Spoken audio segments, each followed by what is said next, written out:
morning, Kisi family. Kamusta kayong lahat? Panalangin ko na habang pinapanood yung video na to, nasa maayos kayong kalagayan. How are you? And I pray that we are always blessed and thankful for the power and provision of the Lord. Even we are still continuing to go through this crisis. This morning, I'd like us to hear God's message on a very popular verse in the Bible, Matthew 7:7. Could you open your Bibles on Matthew 7:7? Siguro marami na sa inyo na time and again na naririnig tong verse na ito, no? It always reminds us the gesture of asking, seeking, and knocking. If you would analyze, no, the start of the verse is ask. And I'm sure God intentionally imparted Matthew upon saying these words. Doon pa lang sa start na ask, if you would notice yung ASK, the word ask comprises A for ask, S for seek, and K for knock. Have you noticed that? I really am amazed of how the Lord is really powerful on imparting His message and using authors of the Bible that really given by the wisdom of the Holy Spirit of such words na talagang very precise, no? And looking at these words of the Bible, let us first define, no? What do we mean by ask or asking? Ask means a single request. Have you ever remember na ikaw mismo nakapagtanong ka ba or nakapaghingi, no?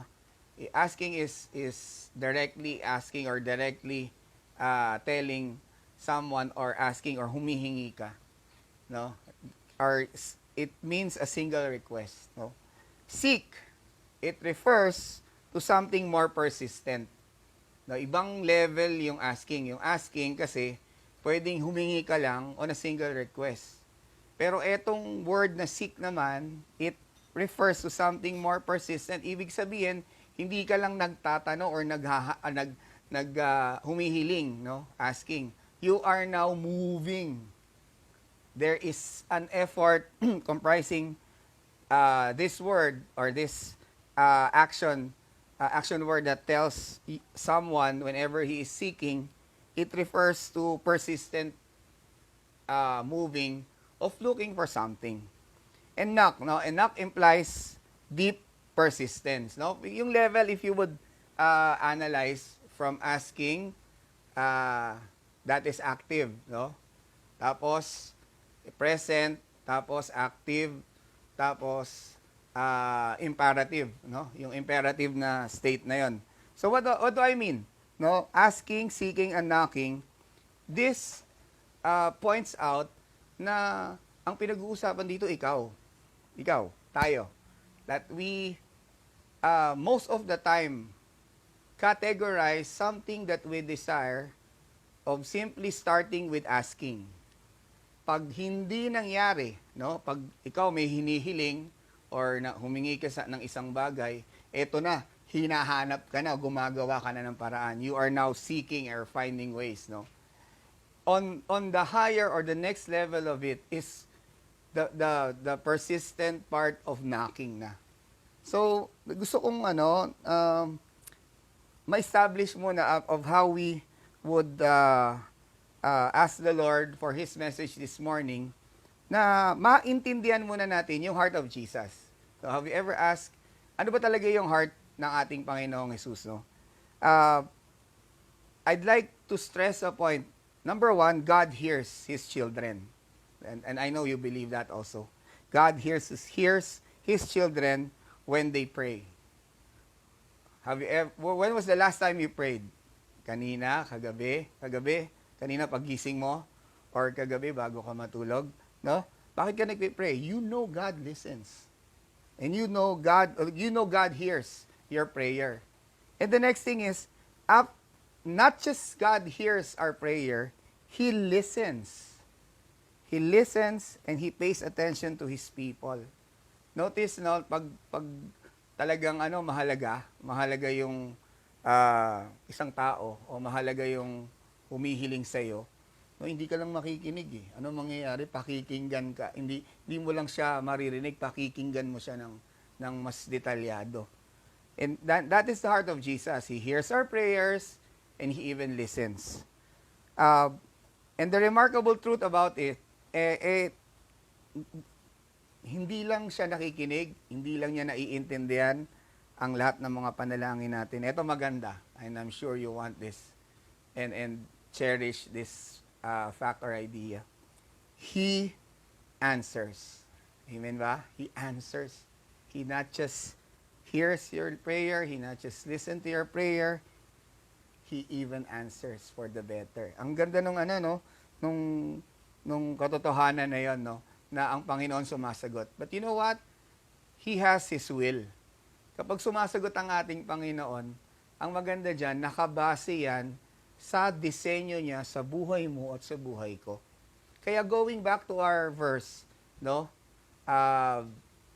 Yung ask, seek, and knock, this pertains to something na dapat maiintindihan natin and we would live it on a daily lifestyle of our life. Na hindi lang basta naiintindihan natin na naririnig tayo ng Panginoon, nakikinig siya ng detalyado, naiintindihan niya yung mga pinapanalangin natin, but just later on, sasagot siya. Alam mo, dapat naiintindihan din natin na may timetable ang ating Panginoon. God has His own design of His timetable for every situation of our life. So what am I telling this morning? Ano ba yung nais nating iparating sa bawat isa ngayong umaga na to? No? First of all, gusto kong maintindihan natin what is asking. No? Kanina sabi natin, asking is a single request. No? Let's dig deeper. Asking is consciously and unconsciously saying that I need help, I need direction, I can't.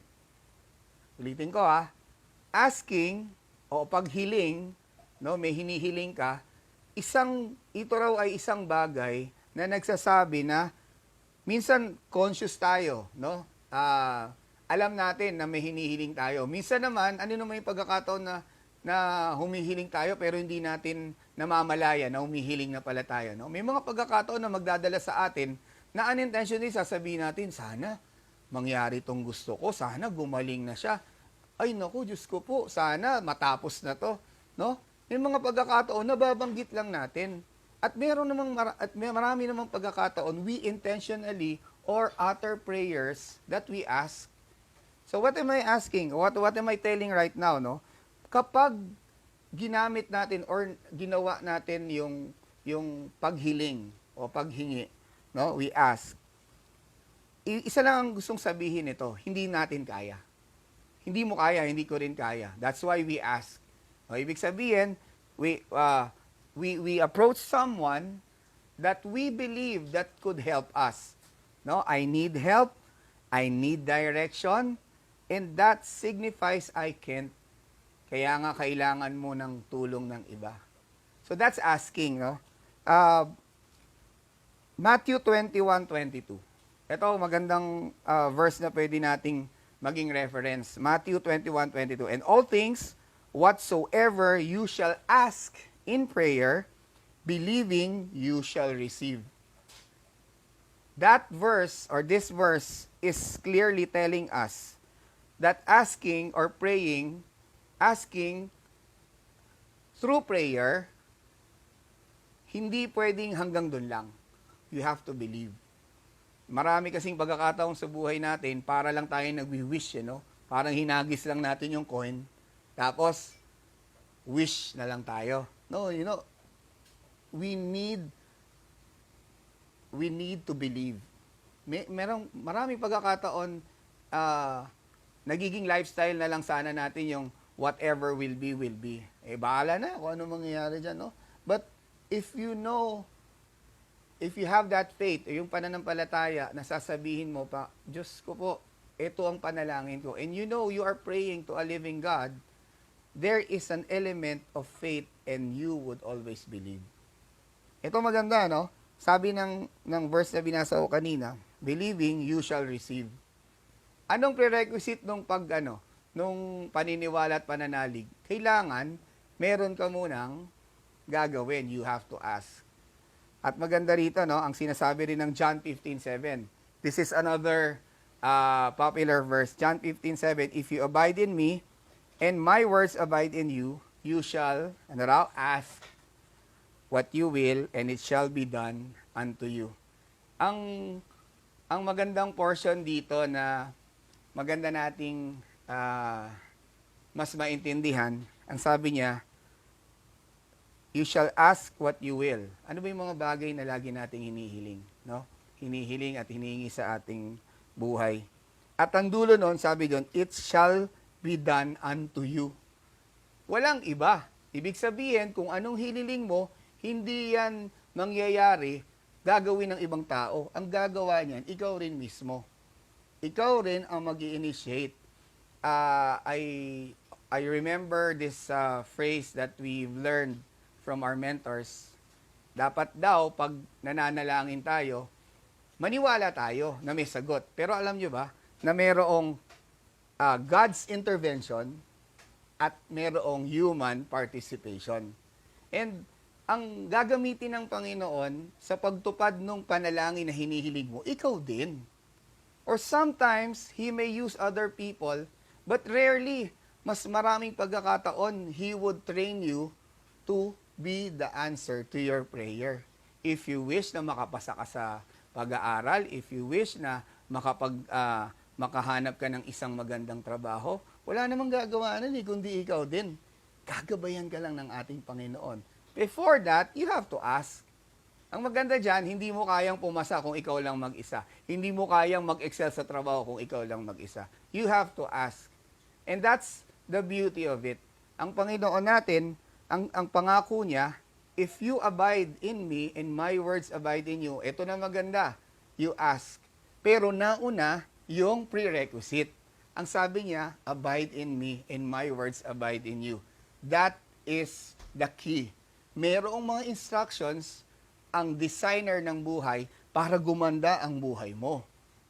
Ang buhay mo at ang buhay ko. And that means we have to ask the designer. Remember, last Sunday, we've talked about the plan, which is God's perfect plan for His creation. At hindi lang yan, dapat kilalanin din natin kung anong puso ng planner. And this John 15:7 tells us also na meron kang dapat gawin para matupad yung promise ng Lord doon sa pagsagot niya, doon sa hinihiling natin. That's the way of asking. Gusto ko lang din ipaintindi sa atin na hindi lang ikaw ang nangangailangan, hindi lang ikaw ang may kahilingan. You know what? Others also have items or have prayers that they are asking frequently. Ito maganda. Ang sabi rin sa Bible, sa Matthew 18:19, no? Again, I say to you that if two of you shall agree on earth as touching anything that they shall ask, it shall be done for them of my Father which is in heaven. Pag nakita ng Panginoon, no, hindi lang ikaw, mayroon ka pang ka-inline, no? Kapareho ng hiling ng hinihiling natin sa ating Panginoon. Alam mo, mas napiplease ang Panginoon when He sees children, when He sees people communing in prayer, nagkakaroon ng mutual connection sa paghiling sa Kanya. Natutuwa ang Panginoon doon, no? Sabi niya, it shall be done for them of my Father which is in heaven. Ang ganda ng promise ng Panginoon na yan. Notice the word agree. Mutual oneness of heart and spirit. When you agree to a person, tapos sabay niyong pinanalangin to, sabay niyong hiniling sa ating Panginoon, there is mutuality. At ang maganda dyan, Matthew 18:20. You know this verse, "For where two or three come in my name, there I am in them." So, sa nagdaang mga panahon, no, I'm sure hindi lang ikaw ang humihiling para makasalba, mabigyan ng lunas, o kung makalagpas tayo dito sa pinagdadaanan natin na to. Alam mo, nalulugod ang Panginoon. God is favored na makita niya na ang bawat isang anak niya or bawat isang nananampalataya sa kanya nagkakaisa na humiling sa panalangin. God is really glad na makita tayo nito. But let us also know that God does not only want to bless us in material aspect. I'm sure napapansin naman natin to, no, sa provision, sa cure, and our basic needs which we know God will provide. Amen ba? Tama. Yes, God will provide. Pero alam nyo ba, dun sa Matthew 7:7, merong naunang verse. Ang naunang verse, if you would look closely dun sa naunang verse na yon, hindi lang material ang gusto niyang panghawakan natin. Kasi ang sinasabi doon, verse 6 tells us that we are given what is valuable. Ano ba yung mahalaga? No? Material lang ba ang mahalaga? No, ang sabi doon, wag daw nating ibigay yung mga mahalagang bagay sa hindi nararapat bigyan. Okay? Anong gustong sabihin ni Matthew dito na gustong ibigay sa atin na message sa umagang ito? That when you ask God, He is not really focus on what we need in physical aspect of our life. Gusto rin niya na magkaroon tayo ng deep understanding of His truth. Ano ba yung truth ng ating Panginoon? This means what is valuable is the truth and life's principles that the Lord wants us to understand. Ang ganda kasi na hindi ka lang nabe-bless ng mga material things. You are more asking of these truths that God wants you to understand to let your life be a life of purpose. Na hindi ka lang masyadong laging nakafocus sa material na bagay. Oo, you ask, the Lord will provide. You ask, and the Lord will send His provision. Pero ang maganda rito, hindi lang materials Ang magandang lalo nating tignan.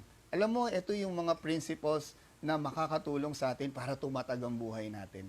This is more valuable. Look at verse 6. I encourage you to look at verse 6. Kasi ang sabi doon, no, yung pearls, hindi pwedeng, wag mong bigay sa sa swine, yung mga pigs. Pag binigyan mo ng pearls yung pigs, anong gagawin niya? Tapak-tapakan niya lang yan, tapon niya yan No? Pag binigyan mo ng mga bagay na mahalaga na hindi naman paakma sa kanila, anong mangyayari? Hindi nila papansinin. That's the same principle that God is telling through Matthew 7:6 na ang mahalagang bagay hindi yung material, ang mahalaga yung naakma dun sa mga dapat mayroong mabigyan ng truth and principles of how we would live our life. That is asking. And I'd like us to see the next level of persistency, no? If you are persistent in asking the Lord through prayer, ito naman, the word seek, no? Ano yung seek? Seeking is a state of looking for something not here or missing. May nawawala. When you seek something, now you are starting to move consistently. Kasi yung ask, pwedeng single request lang Alam mo na maibibigay niya. Pero ito matindi. The next level is seeking. Something is really important. That's why you are seeking. It requires effort and action. It requires immediate act to look for it. At kailangan makita ko na yung bagay na yon. Have you ever found yourself na may hinahanap tapos hindi mo makita? Di ba parang naaasar ka, naiinis ka? Dito ko lang nilagay yun Hindi ko makita.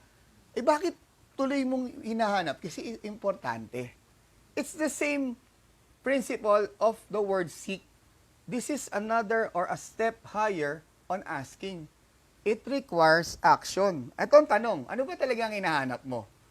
Napansin nyo ba pag pupunta ka sa mall or pupunta ka sa mga tiangge or pupunta ka sa mga tindahan or sa mga department store, biglang tatanungin ka ng sales lady or salesman, "Boss, ano hanap mo?" Bakit ka pumunta dun sa isang lugar na yon? Because you believe they could provide you something. At ito maganda, na may hinahanap ka at alam mo, importante yon. Hindi mo pwedeng sadyain eh. Whenever you seek something and you intend to look for it, it is something important. Tama ba? And when you seek, eto maganda, when you wake up in the morning every day, eto magandang tanong, no? You always look for something that best soothes you. Ano yung pwede mong, ano yung isang bagay na pwedeng makasagot kagad doon sa pangangailangan mo. Halimbawa, pagising mo sa umaga at titignan mo kagad, anong oras na? Bakit? Alam mo yung relo, magsasabi sa'yo ng anong oras na at kailangan mo nang may gawin. No? Ang isang bagay na lagi mong hinahanap, it requires something that is beneficiary to you. Ito ang tanong ko sa inyo ulit, no? What we seek the most, no? Ang naisip ko na lagi nating hinahanap, number one, security. Have you ever thought about seeking security on money, possession, and assets? Pag lagi nating hinahanap to, doon tayo nakafocus eh. Tama ba? I'm sure hindi tayo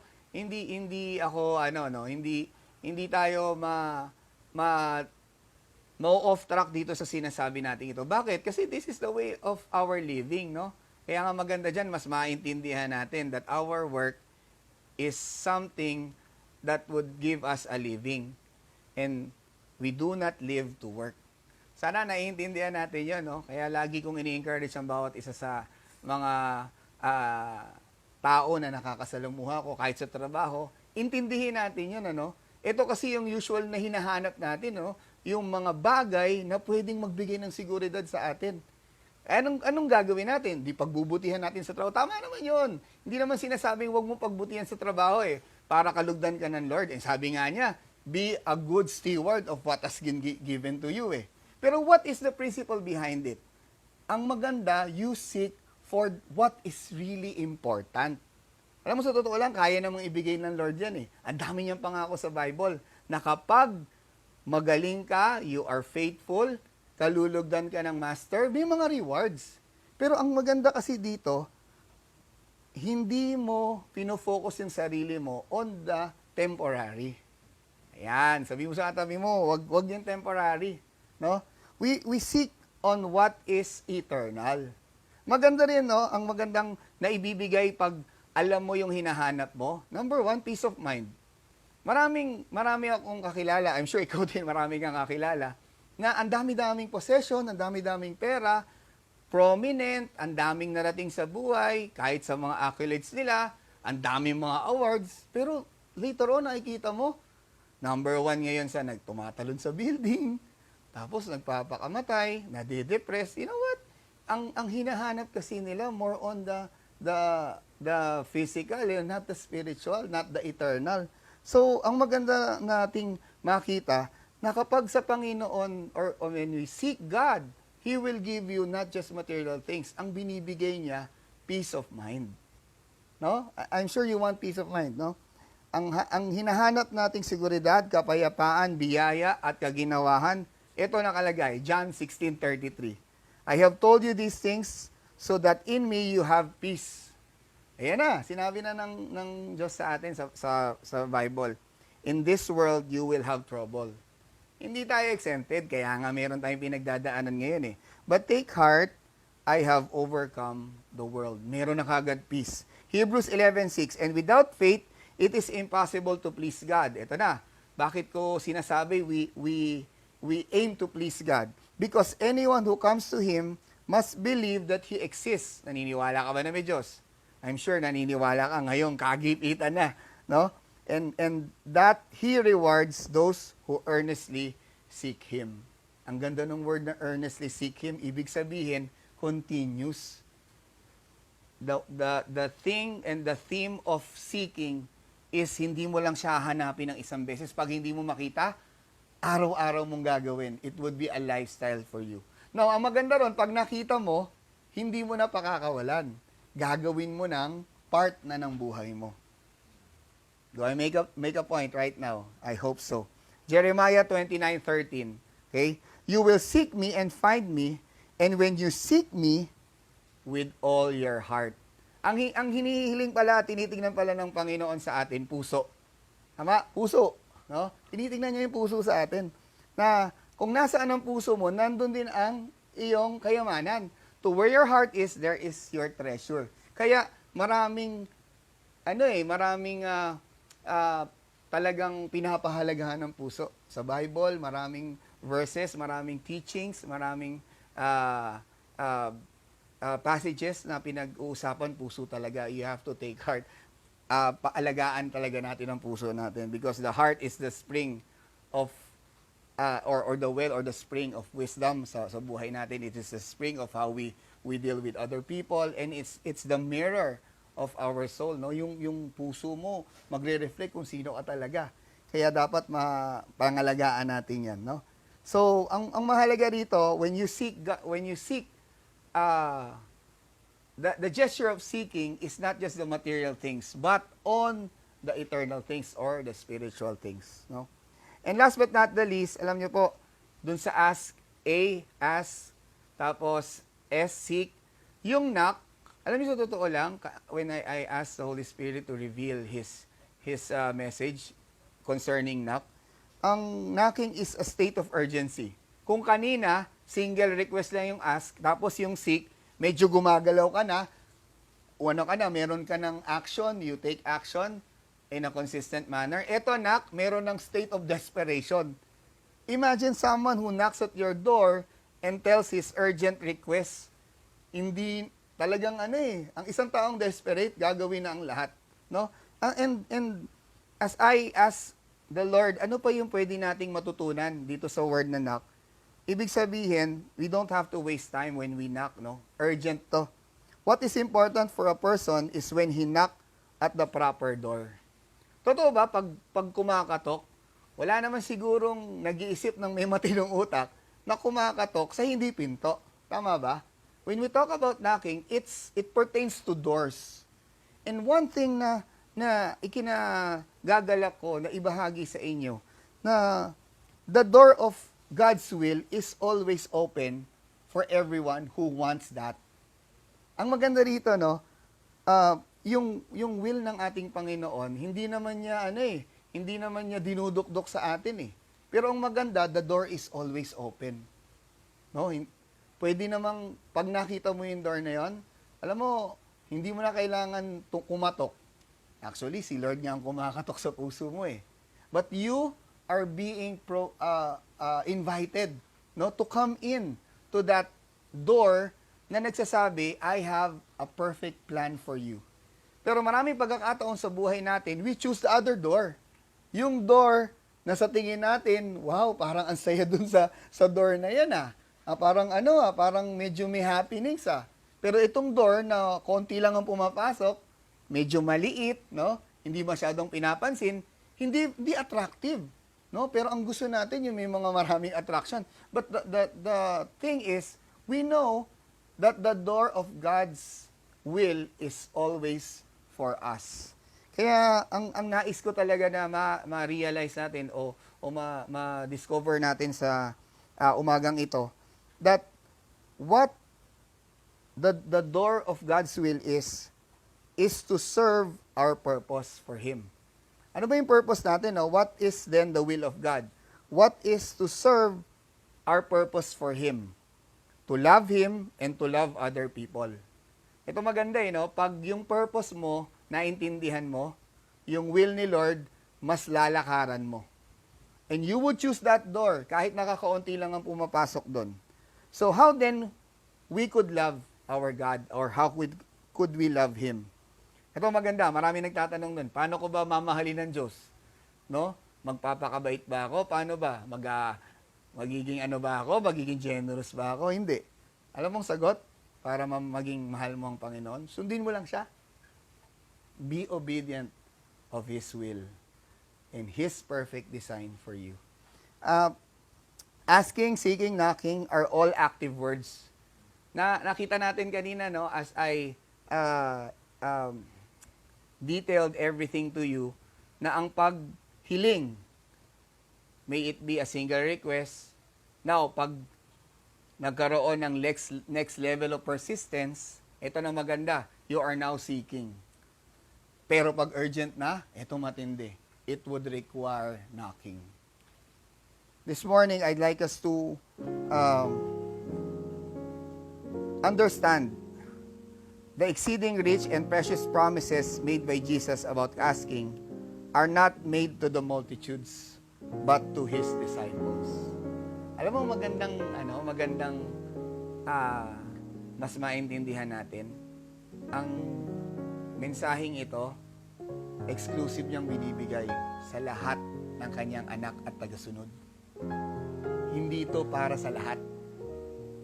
And precisely, He is telling of all His sons and daughters, of His disciples and His followers, ito ang magiging lifestyle mo. You ask, you seek, and you knock. Ito maganda. God will then give you reward.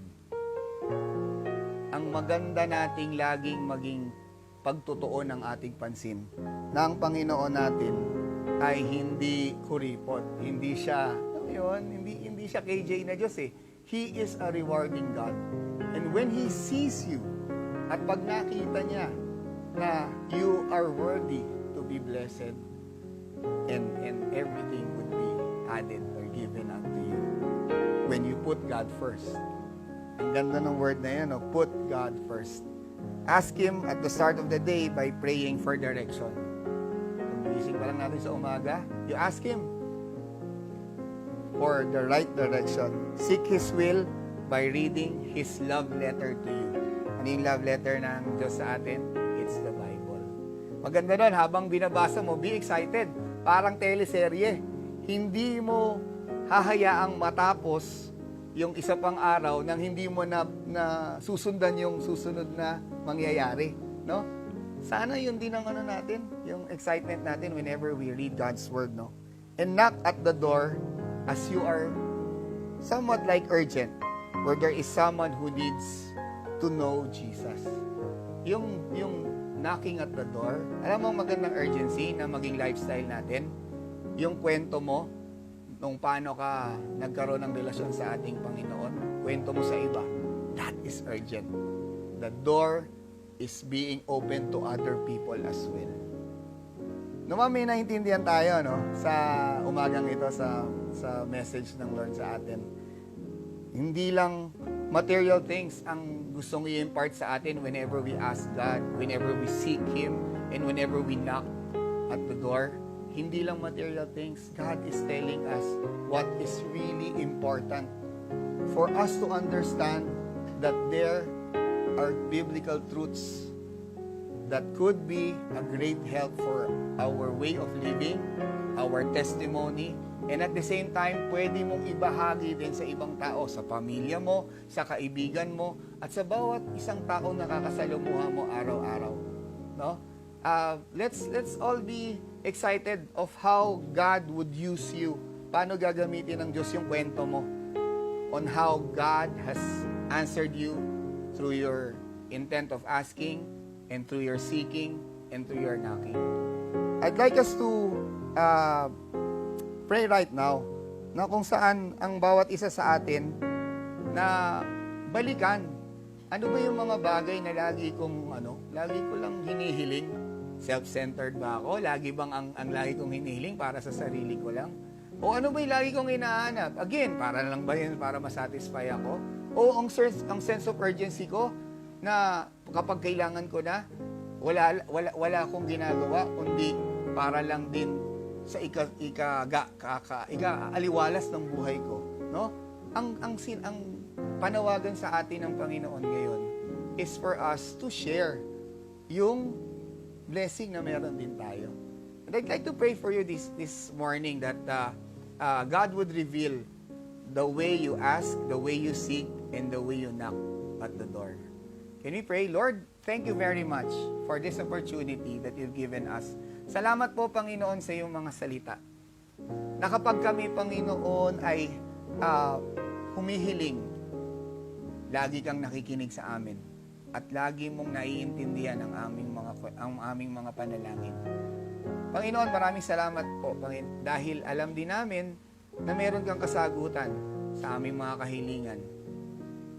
At naayon ito sa iyong kalooban. Maraming salamat po, Panginoon, na kahit na sa maraming pagkakataon, nahihirapan po kaming maintindihan, pero ikaw po, Panginoon, sa pamamagitan ng iyong salita, ay lilinawan ang bawat isa po sa amin kung paano ang dapat namin maging attitude sa paghiling at paghahanap at pagkatok sa pintuan. Nawa, Panginoon, sa umaga pong ito, maintindihan pa namin na ikaw ay may panawagan na hindi lang para sa amin, kundi maging daluyan din kami ng pagpapala sa ibang tao. Lord, teach us to ask for others, to seek your will to other people, and to open that door of urgency of telling others and telling other people about you. Maraming salamat po, Panginoon, sa pangalan lamang ni Jesus. Amen. If you had this chance na marinig lang itong video preaching na to for the first time, and you want to understand yung word na ask, seek, and knock in a deeper manner, na gusto mong internalize o maging personalize yung connection sa ating Panginoon, alam mo, isang bagay lang, magkaroon ka lang ng desisyon na maging Diyos siya ng buhay mo, hindi na ang sarili mo ang nakaupo sa driver's seat ng buhay mo. Let Him handle the steering wheel. And that requires relationship and mutuality. Asking Him to come into your life, to open the door and come into your life and be your Lord and Savior. Pwede kitang i-lead sa isang prayer, the prayer of acceptance. And this is more important for you to understand the great plan na binibigay sa atin ng ating Panginoon. Pray tayo. Panginoon, salamat po. Dahil totoo ka na meron kaming pwedeng lapitan. Pwede akong lapitan. Pwede akong hingan. Pwedeng makita ang aking mga hinahanap sa buhay. Sa oras na ito, binubuksan ko po ang pintuan ng aking puso. Pumasok ka po sa aking buhay. Tinatanggap kita bilang Diyos at tagapagligtas ng aking buhay. Naniniwala po ako na mahal mo ako. Na inalay mo po ang iyong buhay bilang kapalit sa aking mga kasalanan. Sa oras na ito, ikaw na po ang manguna sa aking buhay. Tulungan po akong magbago at makapagsimula muli. Maraming salamat po sa pangalan ni Jesus. Amen. Before we end the video, I'd like us to have questionnaires. May mga question tayo na pwede mong i-discuss sa kasama mo ngayon. If you have someone to share with. Number 1, what am I regularly asking God? Ano ba yung mga bagay na lagi mong hinihiling o hinihingi sa ating Panginoon? Discuss it with your seatmate now or someone with you. Number 2, what do I seek? Physical or spiritual needs? And number 3, am I knocking at the door towards God's will for me? Ang kinakatukubang pintuan ay patungo sa disenyo ng buhay para sa akin ng ating Panginoon. Magkwentuhan kayo ng mga kasama mo ngayon and ask these questions, and after you could pray. And kung ikaw lang ang nakikinig nitong video na to, answer the questions personally. And then pray. Have a personal prayer with the Lord and reflect on His message. Maraming salamat at magkita-kita ulit tayo. God bless you. Thank you for watching. We would like to invite you to visit our Facebook page, Firm Disciples of Christ Church International, Quezon City. You can browse previous video preaching and also inspirational articles that could be a source of encouragement. If you want to nourish your newfound relationship with Jesus, message us on our FB page so we can give you the details on how to start up your new life with Jesus. If you have a heart of giving and want to support the ministry so others can know Jesus, be a channel of blessing. Message us on the same page and let's talk about it. Look forward of connecting with you. Thank you and God bless.